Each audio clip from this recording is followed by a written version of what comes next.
Hello, podcast fam. I am thrilled to share some exciting news.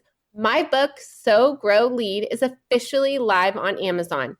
This book is more than just my story of starting a nonprofit and building a peanut butter factory in Malawi. So trust me, the ups and downs of that journey are worth the read. It's also packed with practical strategies to help nonprofit leaders like you tackle challenges with clarity, courage, and a whole lot of heart. If you've ever wondered how to turn your vision into reality, navigate the inevitable hurdles, and build something meaningful, whether in your organization or in your own life, this book is for you. I'd be so grateful for your support in spreading the word. Grab your copy of Sow, Grow, Lead in the show notes and on Amazon today. Let's keep sowing seeds of impact together.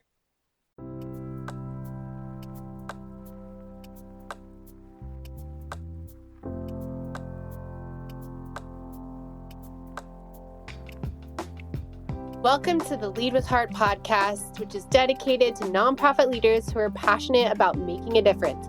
I'm your host, Haley Cooper, and I'm thrilled to have you join us on a journey of growth, inspiration, and transformation.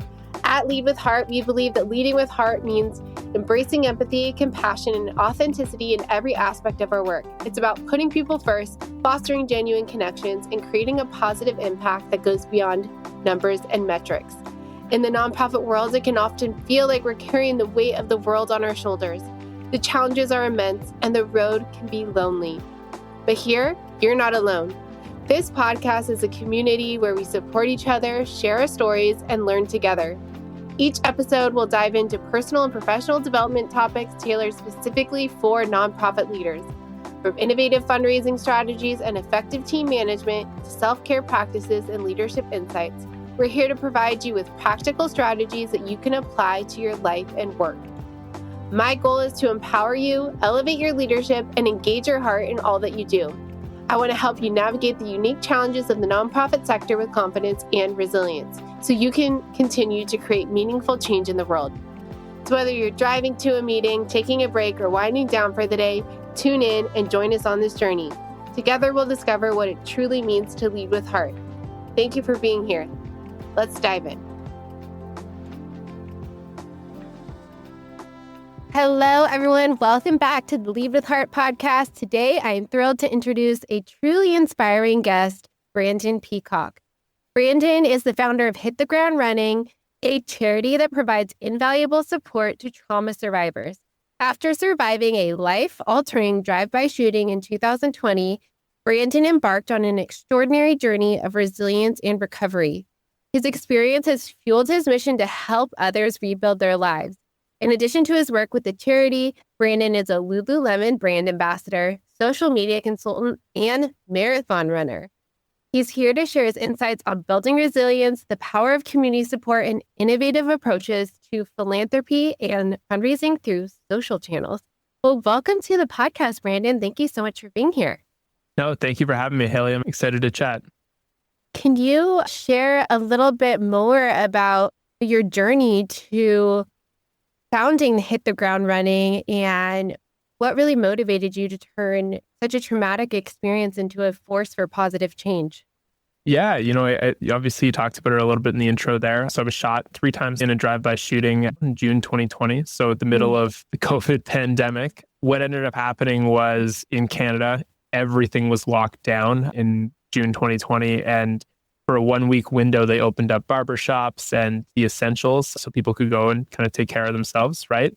And as I was walking into my barbershop to get a haircut, really just so I could look good for my corporate job at the time on my Zoom calls and whatnot, I was walking up to the barbershop door and 2 cars pulled up. Men jumped out of both of the cars and they just started opening fire on the shop. It turns out there was a man who was sitting on a bench outside who was the target of the shooting. And because I was walking into the shop and they didn't want individuals touching door handles at the time due to COVID restrictions, the shop owner's wife was holding the door open for me. The man who was the target identified this, sprinted through the open door to get to shelter, basically. And I sprinted for the same door because it was the closest pathway to shelter. And I just got caught as the third person in. I was able to take a second and launched the woman who was holding the door open for me into the shop with me. And unfortunately, I got hit 3 times at the back of the scenes. So I got hit once in the upper left shoulder blade, which, I mean, it's hard to see on camera, but just right up around there. And that bullet actually came in at the bottom left of my shoulder blade. So it exited the top left collarbone, came in the bottom left. So it missed my heart and my lungs by millimeters. It must have hit one of my ribs and then ricocheted. It broke all my ribs. It was a non-factor. It wasn't a big deal. The second bullet that hit me, it hit me in the left knee, which did a little bit of damage, but it was fixed pretty quickly. It was actually a ricochet bullet, so it cut me up pretty good, but it didn't hurt too bad. And then the third bullet that hit me severed my femoral artery in my right leg. That's not a good spot to get shot. It's actually one of the highest kill rates when it comes to any sort of gun violence, just because you bleed out so quickly from the injuries. So I was very fortunate where after I got hit, there was a police officer who was on scene in 4 minutes. He got a tourniquet on my leg, and that prevented me from bleeding out. It gave me just enough time to make it to the hospital, where they did what's called an emergency femoral bypass surgery. So they took the saphenous vein out of my left leg, replaced the artery in my right leg with this vein, and fortunately, it saved my leg and saved my life. I went into surgery that night with what my parents were told was a 50-50 chance that I'd survive. And then they were also told there was about a 10% chance that I kept my right leg. So it was very unlikely that I was not going to be an amputee. But fortunately, thanks to some incredible surgeons and a lot of things going right for me that night, outside of the one unfortunate thing that happened, I was able to keep my leg, keep my life, and kind of have a fighting chance at doing something good. You asked why Hit the Ground Running started. The idea of Hit the Ground Running kind of started when I was laying on the ground bleeding out in those dying moments, it was really cool to experience my dying thoughts at 23 years old. I was just laying there thinking, if I don't make it through tonight, am I proud of the legacy that I've left behind, right? And at the time, I was working a good corporate job. I was doing all of the things that I thought mattered to me, the things I thought were important in life. And the truth is, I didn't necessarily think that if I had died that night, I would have been proud of the legacy that I'd left behind, right? I wouldn't have been proud of how my friends talked about me in my funeral. I wouldn't have been proud of the mark that, my parents remembered me for and the community remembered me for, because it was all about myself, right? It wasn't necessarily about helping others or making a meaningful impact or contribution to the social well-being, right? And the benefit of my communities. So when I came out that next morning, I knew I wanted to do something to do good in the world with what I'd been through. And I didn't know what it was just at that point. But pretty quickly into my recovery process, I started doing physiotherapy really, really intensely. So here in Canada, I think it's pretty similar to the United States. You're relying on insurance for all of your rehabilitative care. And here we have public health care, but just the quality of service you're getting is really, really, really low. It's good if you're an 85-year-old who, maybe broke your hip or something like that, and you need just gradual physio that's not intense. But as a 23-year-old who was rebuilding his entire body and wanted to be an athlete again, after I was told I'd never walk normally, I needed, 5 to 7 days a week of high quality, intense therapy that just wasn't offered by our public healthcare system. And then the private healthcare system, they really only care about how quickly can we get you back into the office and how little coverage can we afford to give while still giving coverage, right? They have a fiduciary duty to their shareholders, and, it's a whole different thing. But I was very lucky where my best friend at the time of the shooting was a physiotherapist. He still is my best friend. And he wasn't working at the time that I got shot because of the pandemic. So he just graduated university, was waiting to take his national licensing exam so he could practice physiotherapy in clinic. So he had all of the skills to be a physiotherapist, but none of the workload of being a physiotherapist. So he had a little rinky-dink gym in his basement at home. And we worked out 5 hours a day, 7 days a week for months. Wherever he was, I was, we just were inseparable. And I realized pretty quickly during that process, I went from being able to not walk and evolving to slowly walking with a walker and then crutches, to walking into my first checkup after I left the hospital 2.5, 3 weeks after the shooting. And that shocked everybody. My doctors couldn't believe it. I wasn't even supposed to be out of a walker at that point, and I'd evolved to leaving my crutches at home. And it was because it was just constant care. We were always pushing. I had access to these resources that nobody else has. And I realized how many individuals probably go through a life-altering trauma and don't recover even close to their new 100% because of the lack of care they have. People think that these institutions that are currently in place are actually helping individuals who go through these situations, but it's just not true, right? Even if you get a massive insurance payout, let's say, it's going to be 4 or 5 years after your injury because it's going to have to go through legal courts and all this stuff. People are going to be left behind, right? And your first year is so critical when it comes to your rehabilitation. So in thanks to my best friend, I realized we had a massive opportunity to make some positive change, and I did it. So that's where Hit the Ground Running started. That's where everything came from. That first year I trained for my first marathon and ran it 13 months after being told I'd never walk normally again from the shooting, which bothered me a little bit because I wanted to be within the first year. Ran my first half marathon, I think 11 months out. So that was still a win in my books. And I'm actually training for my first Ironman now. So we've come a long way. But yeah, that's where everything started and kind of the basics of Hit the Ground Running.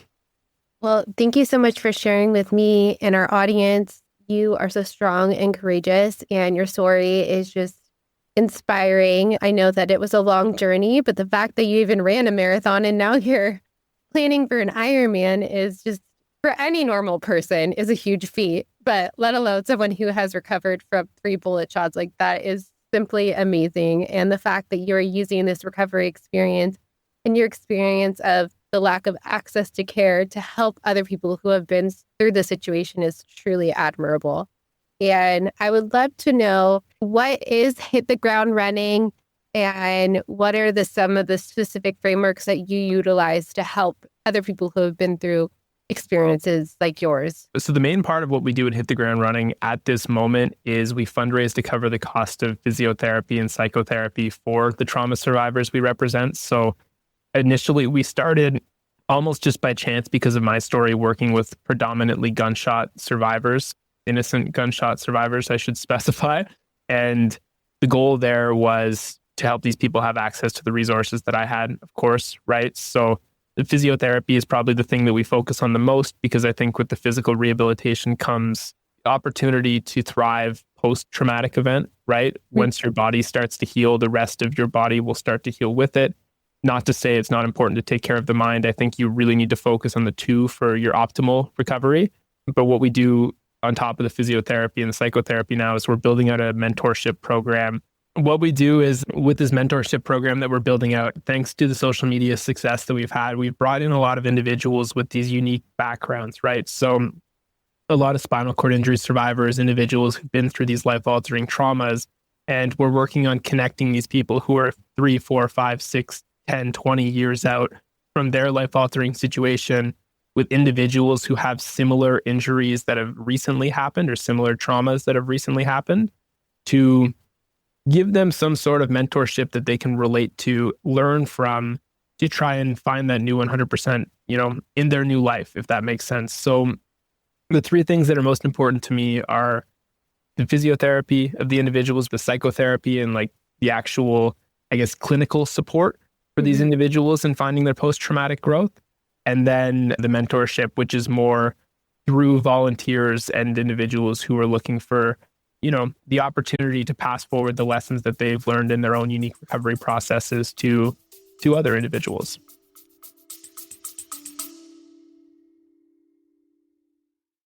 Imagine a fundraising partner that not only helps you raise more money, but also supports you in retaining your donors. A partner that helps you raise funds both online and on location, so you can grow your impact faster. That's DonorBox, a comprehensive suite of tools, services, and resources that give fundraisers just like you a custom solution to tackle your unique challenges, helping you achieve the growth and sustainability your organization needs, helping you help others. Visit donorbox.org to learn more. Wow, I love that. You really provide that holistic approach to healing for these individuals, and you tackle it from all angles, that they really get the support and the peer-to-peer group community that they need. I think that's all encompassing to really help them recover. And I think resilience is a central theme in your life and work. What strategies or mindsets have been most crucial for you in overcoming trauma, and how do you help others cultivate resilience in their own lives? Yeah, it's an interesting question because I sometimes wonder how much of that is natural to me and how much of that is just a factor of the community that I surround myself with, the environment I put myself in, and the access to resources that I have. And I really think it's a combination of all of those, right? I think no individual necessarily is immune from the opportunity to be resilient, if that makes sense. I think I believe so strongly in people that I think everybody can get there.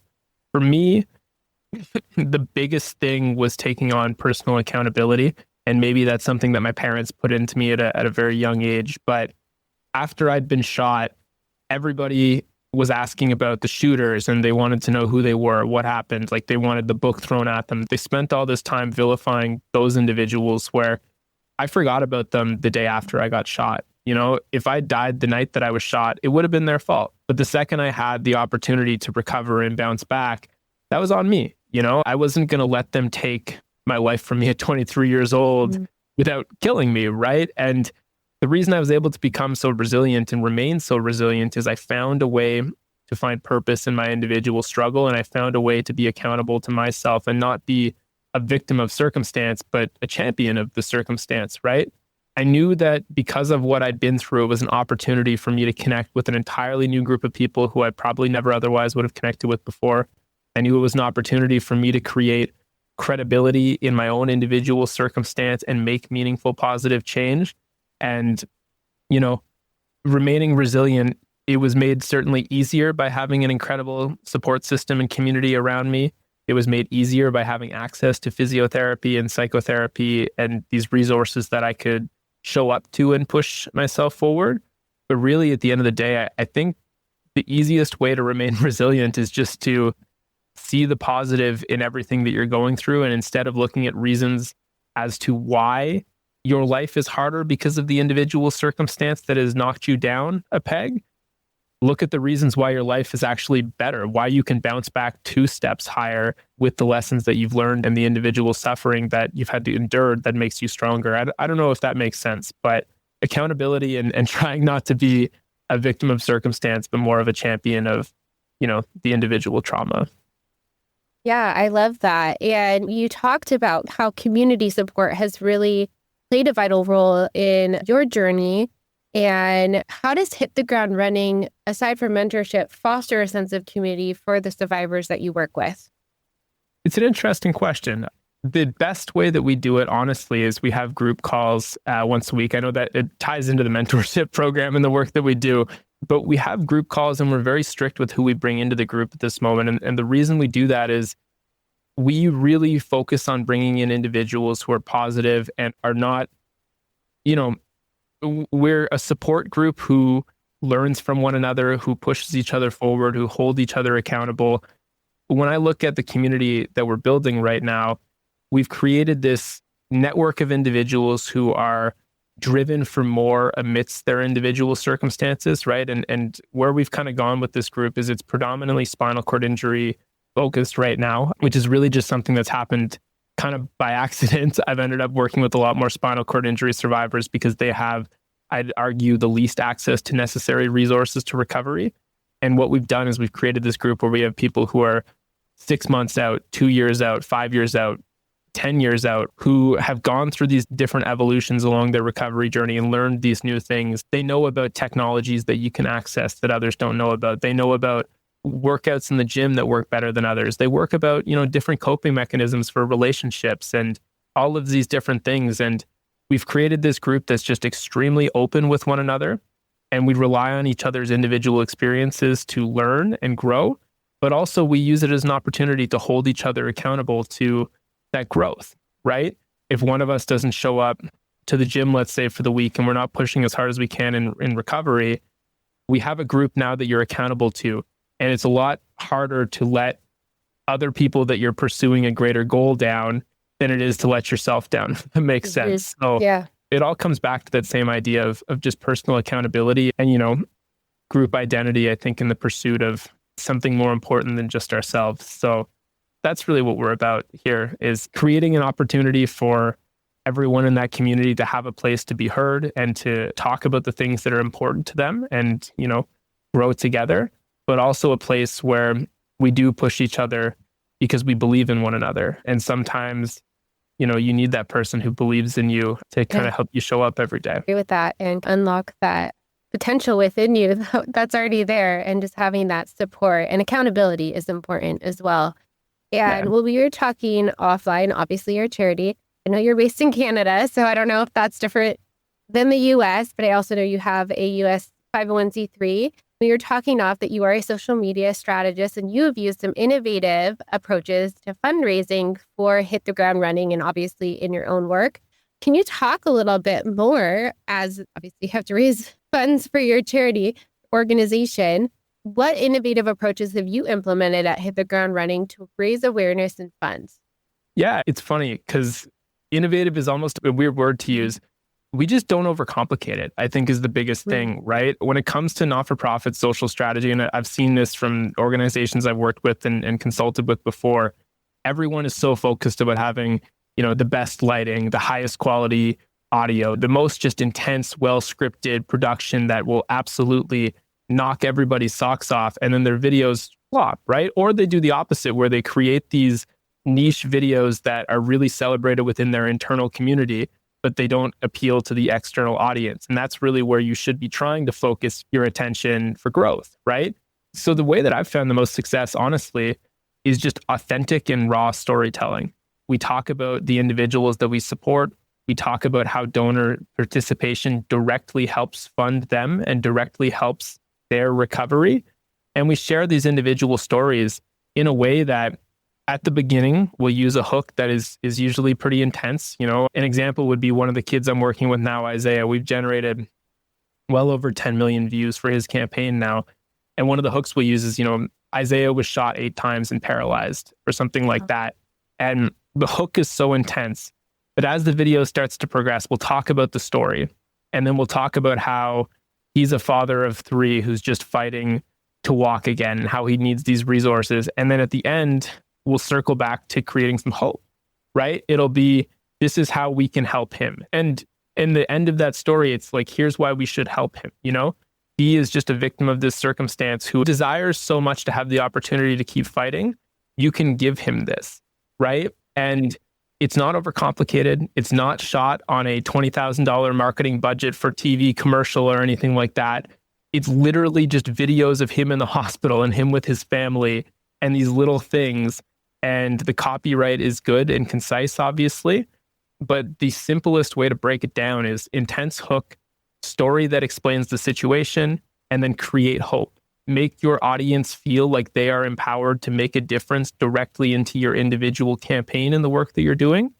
And if you have these stories and these opportunities to showcase the work that you're doing, you will inevitably find success on social media, because contrary to maybe some popular belief, there are so many good people out there who want to be a part of these sorts of things, right? People are good. People want to help each other. People want to be a part of a community that is bigger than themselves. And when you can show stories of humans who just need a little bit of help, I mean, not even just humans, you could do it with animals, you could do it with anything, right? When you show stories of a community that just needs a little bit of help and you can tell it effectively and create that hope in the community around them, you will inevitably find success over time. It's not about hopping on trends. It's not about posting the prettiest social tiles or any of that stuff. People overcomplicate it by trying to make the most aesthetic or the most viral trend style content. We have the greatest gift of all in the not-for-profit world, and it's stories. And if you're not using them as, I'd say, at least 60% of your content, you're just missing out, in my opinion. And that's just what I've noticed for sure.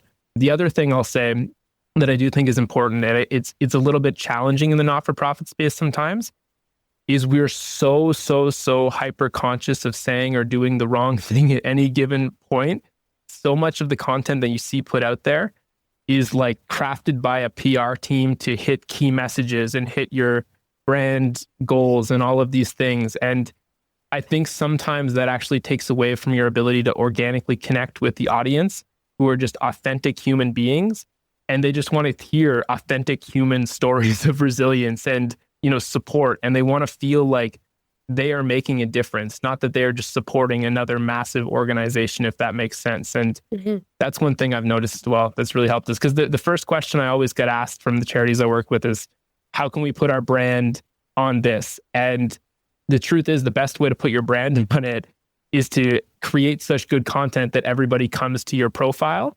And then you can have what's called a high quality pinned video that outlines, who you are, why you started, or why your organization started to do what they do, and what you do. If your goal is to drive people to that pinned video, that is your brand. Your brand is your page. It's not each individual video that you create, if that makes sense. So maybe I rambled a little bit there, but...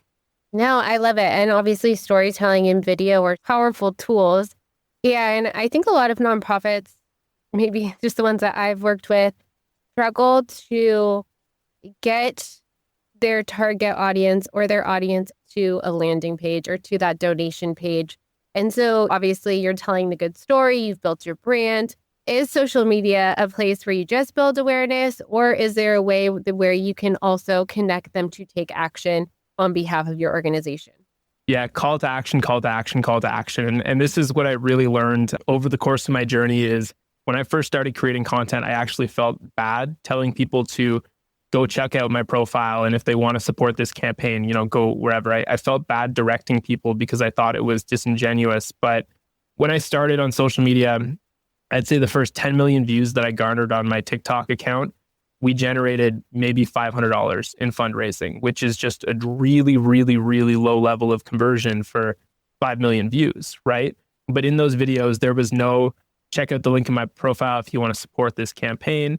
I didn't have a landing page that had good copyright on it. So another thing that's really helped me on the back end is we've integrated a software called Fundraise Up into our Squarespace on the back end. And we'll have like a ticker that shows, who's recently donated. It'll show a target that we're aiming for. It'll show our largest contributors. We have all these widgets that are on there that show people that this is a credible place to be donating their money. Because a lot of times I'll see videos on social media, I'll go to their landing page and it's just like a PayPal account, or it's just like, like a very sketchy looking checkout, and no one's going to donate to that, or at least a very small percentage of people will.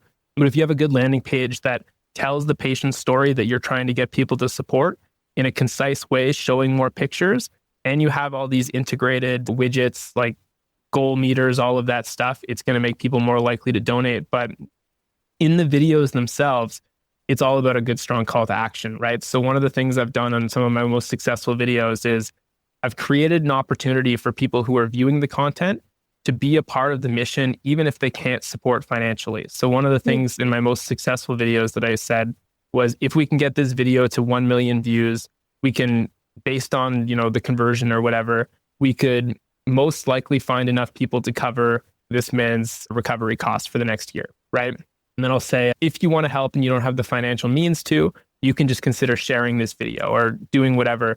Now you've told people exactly how they can help if they don't have money. So you've brought more people into your audience who feel connected with the work that you're doing, and you're feeding the algorithms, right? But then you're also plugging in there, and if you can, consider donating at the link in my bio.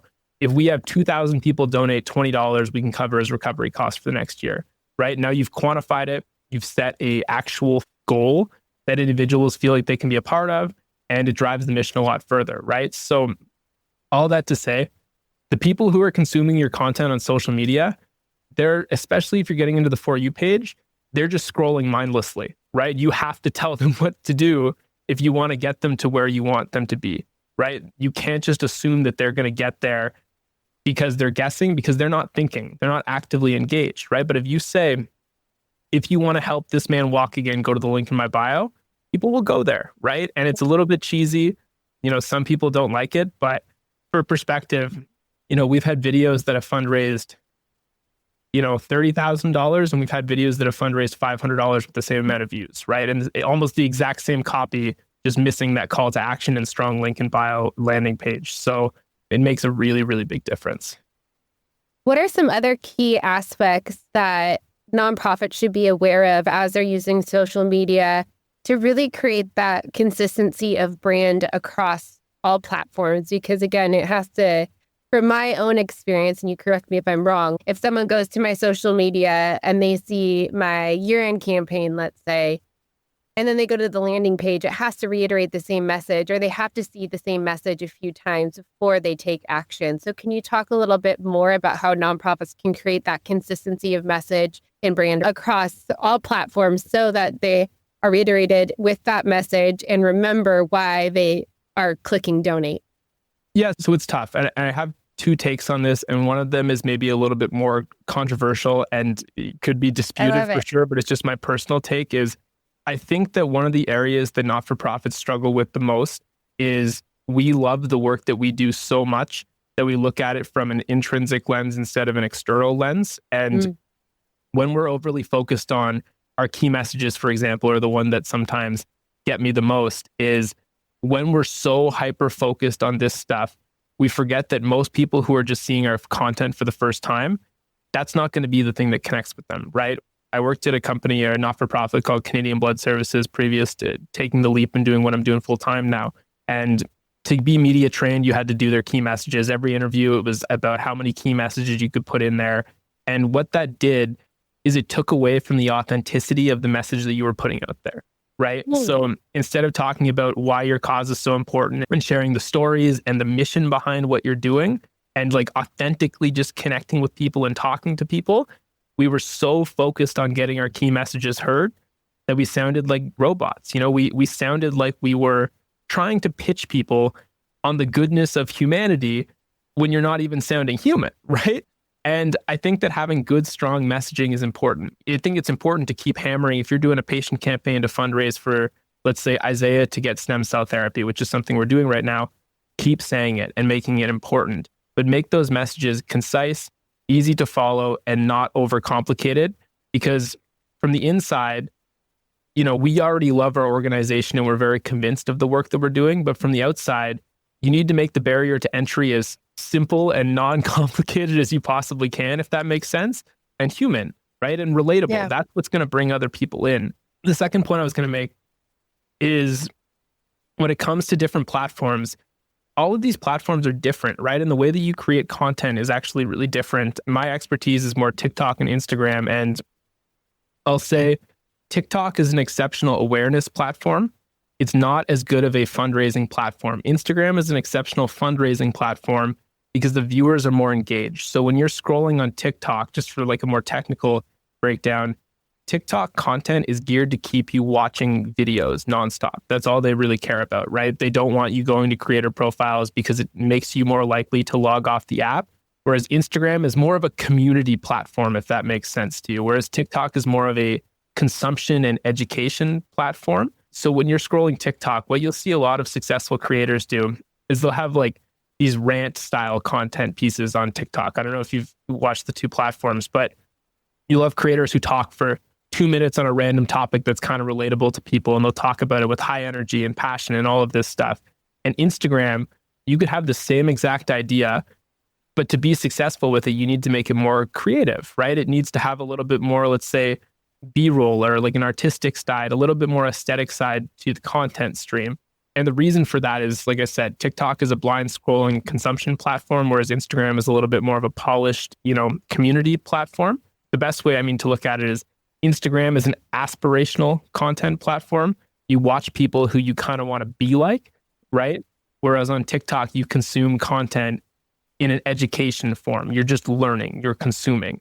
So if you really wanted to approach the different platforms, TikTok, you could just go and put out information with some passion. You don't have to overcomplicate the process. And if you did 100 videos of you just talking about themes that people would understand and care about, and you spoke about it with passion and energy and excitement, eventually you'll get views on TikTok. Like it will connect there. Whereas if you're on Instagram, if you did that 100 times, you might not find success, right? But if you did a 30-day series where you were talking about your fundraising and you had this beautiful B-roll of you out there shaking hands and hugging the people you're supporting, and you story told it well and effectively with that aesthetic element to it, you'll do well, right? So the platforms are all just a little bit different. And my recommendation is to leverage Instagram more so than TikTok. I don't know as much about Facebook. I'd venture to guess it's also a pretty good platform to fundraise on because there's a lot more individuals who have the money to donate on Facebook than there is on TikTok. I just haven't used it as much. But with Instagram, I think that Instagram also converts to Facebook, if I'm correct. So like you'll have Yeah. Facebook reels that'll be Instagram reels that'll be consumed there. But yeah, I'd say that creating that kind of aesthetic style content and showing the actual work that you're doing while talking about it is going to be more impactful on Instagram. And on TikTok, like literally it's just talking about relatable themes. I mean, that would be how you separated the content. You know, if you wanted an example of that, the videos that have had millions of views on TikTok, a lot of them are me just like talking about my story and storytelling it. Whereas on Instagram, the videos that have done really, really well are me talking about somebody else's story with video and photos of me helping them and being a part of that. So they're just different in the way that they operate. But I'd recommend prioritizing Instagram over TikTok. But I wouldn't stress too much about keeping the branding consistent because, like I said, as long as your tonality is similar between the platforms and you don't just like change who you are as a person or what your business represents on the two, we overcomplicate, you know, the coloring and the style and all of that stuff. And I think like I've done it myself too. So I'm guilty of it myself, but I think we do that more from the lens of like perfectionists than we do from the lens of this is the best social strategy, right? I think that was really good for marketing campaigns 10 years ago. I think when you were doing a mailing campaign, it's really important. But on social, the only thing that matters is getting the individuals consuming your content on the For You page organically to your individual profile so they can see your link in bio and they can see your origin story video that talks about who you are, what you do, and why they should support you. So yeah, I don't know. That's my take on it. I think there's certainly going to be people that disagree with me and that's fine. But I've fundraised quite a bit just doing that on social.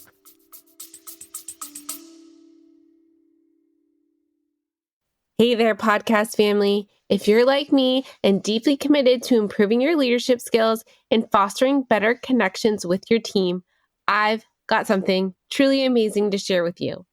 I'm proud to introduce the EMC Masterclass, something I talk about often as a certified trainer. It's an incredible program developed by the renowned Dr. Lola Gershfeld, an organizational psychologist and corporate emotional connection expert. You might remember her from a podcast episode where she shared invaluable insights into the world of emotional connection. Dr. Gershfeld's EMC Leaders courses are designed for anyone working with people, whether you're a manager, supervisor, team leader, educator, coach, mentor, or a team member. This program is truly for everyone looking to enhance their communication and collaboration skills to raise more revenue for their mission. Now, let me tell you why the EMC Masterclass is a game changer. Dr. Gershfeld's groundbreaking emotional connection process has been integrated into top universities' curriculum and recognized by international organizations like ICF, HRCI, and SHRM. Humans are wired to seek emotional safety, and when we feel safe, we're more likely to take risks, share innovative ideas, and collaborate effectively. The EMC process is the catalyst for creating that emotional safety within your team. The virtual EMC Masterclass consists of 8 modules with 4 hours of expertly recorded material, 13 quizzes to reinforce your learning, and a workbook filled with activities for offline practice and something I still refer to daily. Ready to become an emotional connection master? Dr. Gershfeld is offering an exclusive detail for our podcast listeners. Use the code LEADWITHHEART to enjoy a generous 10% discount on the EMC Masterclass. Head over to emcleaders.com and enroll in the EMC Masterclass today. Yeah, I love it. And I'm learning so much. There's like light bulbs going off in my head. Can we talk a little bit about social media influencers? Because this came up in a Slack group that I'm a part of, mostly with consultants, but they're talking about, you know, the role that social media influencers play in fundraising. And is there an opportunity for nonprofits to identify and collaborate with influencers who align with their mission? Yes. So I think there's certainly stipulations that come into play here, right? I think the influencer clearly has to align with your brand's values and all of that stuff, right? I think that's really important. And it depends on the audience you're trying to engage, obviously. But I think that the value that you're able to bring in from partnering with a big influencer if it's there, it's absolutely worth taking. So I have an individual right now who I've been speaking with for the last few weeks. Awesome guy, big influencer in the space that I represent. And if we launch a future campaign and he's interested in collaborating on it, I would pay him some money because I'll return that money, right? I think we're very risk averse in the not-for-profit space, but just for perspective here, if I run a campaign and the campaign is done right and I generate 1 million views on that campaign and I generate 1,500 individual contributions off of that campaign, that's 1,500 people now added to my mailing list that could become recurring donors for future donors for new campaigns at $20 a head. I don't know what that number is, but it's going to be certainly return value on whatever I paid that influencer to partner up with us, right? Mm-hmm. So I think there's value to it. I think you've just got to make sure you find the right influencer for the work that you're doing and the brand. And the best way to do it would be to have someone who's already good on camera, who's a good storyteller, who's directly related to your cause. So, when I was at Canadian Blood Services, it would make a lot of sense for an individual who'd been through a life-altering situation that blood saved them from to partner with them, right? A $5,000 campaign would certainly get enough people in the door, but you also want to make sure that they're connected. If they have a story that can be told that partners up with you, absolutely worth it. But I do see sometimes not-for-profits will throw money at influencers just to put an influencer on the roster, or they'll have someone who's in their network that they're kind of friends with, that they can throw some money at, and their audience doesn't necessarily connect with the not-for-profit's mission. And you could be wasting a lot of money on it too. So I think there's certainly value to it depending on the cost of the influencers you'd be working with. But again, I think that there's a lot of variables that go into play, if that makes sense. Yeah. I mean, that was the biggest question was, do you pay the influencer as a nonprofit? And then how do you track that ROI on that investment can you track are there specific tools that you can use to track if that influencer posts something about your organization or does a story or a reel or a TikTok? Like, how do you track that return on investment to make sure that it is actually generating that income that you spent on for anything, right? I think it goes across the board. Let's say what I think the best way to do it is, and at least this is how I've thought about doing it, when we plan on doing something like this, is if I have an individual campaign or place that I want the money to go, for example, that would be the purpose of a collaboration for me. It would be tailored towards something. And then if you have a link in your bio, you create a separate landing page, you can track the conversions, right? You can see directly how much value this has created for you. And I think that's huge, right? So that'll give you a good understanding of whether or not partnering with the individual influencer that you're working with is worthwhile, right? One of the things that we've talked about too, and this is more on like a personal level, collaborating with brands, not paying influencers. But sometimes when I work with a brand, we'll work based on, a view percentage, right? So if you pre-negotiate into the contract with an influencer, we'll pay you 10% of donations. I don't know if you're allowed to do that. I don't know the exact regulations behind it, so I could be totally wrong, but like to a certain amount. Like what I would do with a corporate partner is say, if we let's run this campaign together. You guys will donate $1,000 to the campaign. That's tax deductible. Everything is there. And then if this video generates, 500,000 views, you'll contribute this much, and so on and so forth, like scaled upwards, because they have money to give out in their marketing budgets, right? So like we would work on a scaled plan. So if I can create direct value for them, it also creates direct value for me. And if I can't, I can't. They're not out, right? Mm-hmm. So like, that's also an opportunity, like something you could look into if you had an independent campaign or goal in mind with the influencer collaboration. Maybe they'd work on that sort of basis. And I think in the not-for-profit world, because for influencers, it's good to have your brand tied to these sort of social pieces. I think that's a little bit more attractive than it would be, maybe just in a corporate partnership or something like that. But I don't know the legalities of that, because I know there's rules around fundraising and commission and stuff like that in the not-for-profit world. But if that's something that's possible, that's something that I've done. And I think it's great for both the brand and the influencer. Though some people might disagree. They'd rather get that fat payment up front. I know specifically as a fundraiser and a former CFRE, I am not allowed to receive compensation based on the total percent raised.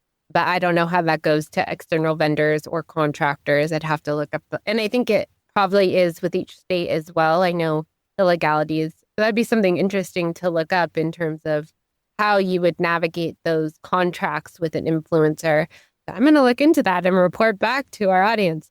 As social media platforms continue to evolve, What emerging trends or new features should nonprofits be aware of to stay ahead in their social media fundraising efforts? Yeah, I mean, it's funny because I think it kind of comes back to what I talked to earlier. Don't overcomplicate it trying to follow all of the newest trends and the newest, talking points and all of this stuff. Now, if you are a not-for-profit who is talking about current important social issues, so just for the sake of conversation, let's say you're a not-for-profit that represents either, Israel or Palestine, whatever side of the aisle you're on. It's a very hot button issue right now. And at the time we're filming this podcast, talk about it a lot. That's a trend that you want to hop on if your organization represents that, because a lot of people are going to want to know what you have to say. You're going to have a lot of people who are emotionally tied to the issue that's currently going on, right? Now, if you're trying to hop on dance trends or all of these things, you theoretically could do it. Some businesses do it really well. Duolingo is a great example of that, right? Like their content is so unserious that it's fine. But the problem is a lot of people try to hop onto these trends. And what it does is it might get you on people's For You page, but it's not what inspires people to follow you and donate to you and connect with you, right? Like views like that don't always translate to dollars in. But the universal theme that has always worked and will always work in the not-for-profit space is exceptional storytelling. Put the work that you're doing out there with the world, and the views will come, the money will come, everything will come in. So when I work with not-for-profits, I tell them, and I do this myself, I practice what I preach. It's not about following the latest hot button trends. If there's world issues, like I said, absolutely dive into them. You will artificially boost your view count and then just keep posting and try to, convert those viewers into followers and donors and all that stuff as you move forward. But I wouldn't overcomplicate the social media process by, trying to hop on all of the trends and get ahead of SEO hacking and all of these things. I would just focus on learning how to script, storytell effectively, and show the work that you're doing better and better and better as you get better at social media. And that's going to be what converts people to donors, right?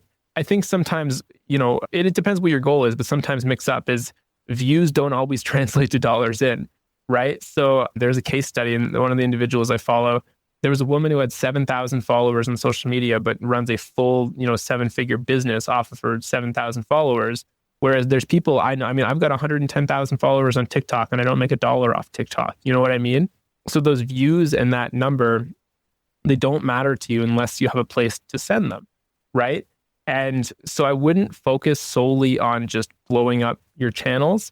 I would focus on continuing to put out the information that you're doing and nurturing the new network that's coming in with the mission, with the cause, with the stories.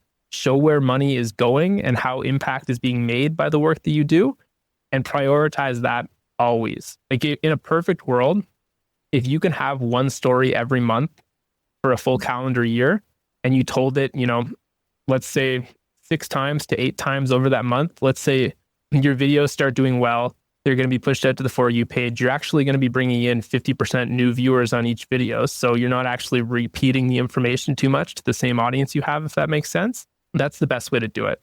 Stories, social impact, social impact, social impact. Sometimes trending topics, if they're really hot topics and they're directly related to the work that you do, but don't overcomplicate it. Just be human and show the work that you're doing. That's going to be what people connect with at the end of the day. Whereas you see these cheesy trends, and sometimes, maybe they might bring a few more eyeballs to your videos, but they're not going to be what converts people to your mission. They might be fun for your team, but not for the external. And bringing those external people. If they're fun and you making them, do it. I'm not saying, don't do that ever and, being super strict about it. I'm just saying that it's not going to be what generates bottom line, revenue to your not-for-profit organization, right? It's the stories. It's always the stories. It's always going to be the stories. And the better you get at telling the stories that your organization represents, the more money that your not-for-profit is going to bring in. There's a direct correlation there. Well, you heard it here first. Stories. That's obviously stories. Great takeaways. And more stories, yes. Well, thank you, Brandon, so much. Where can people find you in the work that you're doing? Yeah, so my Instagram is Peacock_Brandon. So Peacock like the bird, and then _Brandon. And then my website for the charity is www.htgrcharity.com. We are fully tax deductible in, like you said, Canada and the United States both. And we're hoping to make a big impact this year. We've been a little bit slow as we start to ramp up for some of our events this fall and help out to the community we've been working with right now. But we're hoping to have a bunch of stories and more stories in the months to come here as we build out our team on the back end. So yeah, htgrcharity.com is where all of our information is. Well, we will make sure to link that in the bio. Go follow Brandon on Instagram and TikTok. I am going to go do that now. Thank you, Brandon, so much for sharing your story and just your expertise behind social media fundraising. I really appreciated this conversation. Beautiful. Thank you for having me, Haley. It was great talking with you. If you have valued these stories or learned something from what you've heard, please share this podcast episode or follow me on LinkedIn. Thank you so much for your support, and together we can build a better community and world.